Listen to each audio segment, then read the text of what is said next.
Was the Abrahamic covenant fulfilled through Ishmael rather than Isaac? Belief that the Abrahamic covenant was fulfilled through Ishmael rather than Isaac, including the promise of land from the Nile to the Euphrates and the blessing to all nations through Abraham's seed, is held by some, particularly within Islamic tradition. Here's a more detailed articulation of their argument: Ishmael and the covenant. 1. Ishmael as the firstborn. Supporters of this view argue that Ishmael, being Abraham's firstborn son, was the original heir to the covenant. They emphasize that Ishmael was the first child of Abraham, born to Hagar, Sarah's Egyptian maidservant. 2. Sacrifice narrative. They contend that the narrative of Abraham being asked to sacrifice his son originally referred to Ishmael, not Isaac. This is based on the belief that ancient scriptures were altered by Israelite scribes to emphasize Isaac's role. 3. Blessing and land promise.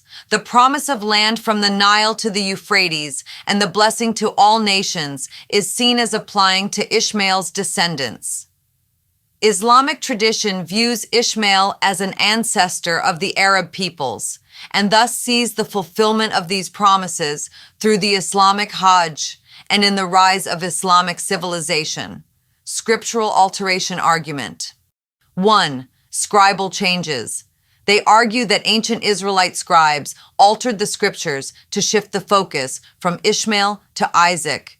This was done to establish a theological foundation for the Israelites' claim to the land and their unique covenantal relationship with God.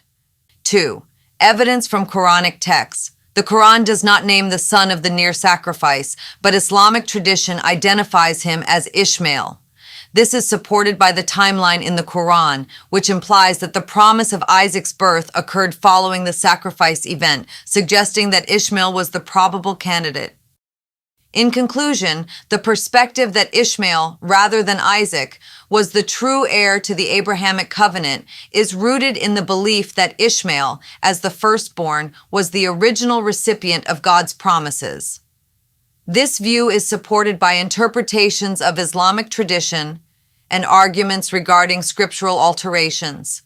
While this belief contrasts with the traditional Judeo-Christian view that Isaac was the chosen heir, it highlights the diverse understandings and interpretations of Abrahamic history within different religious traditions.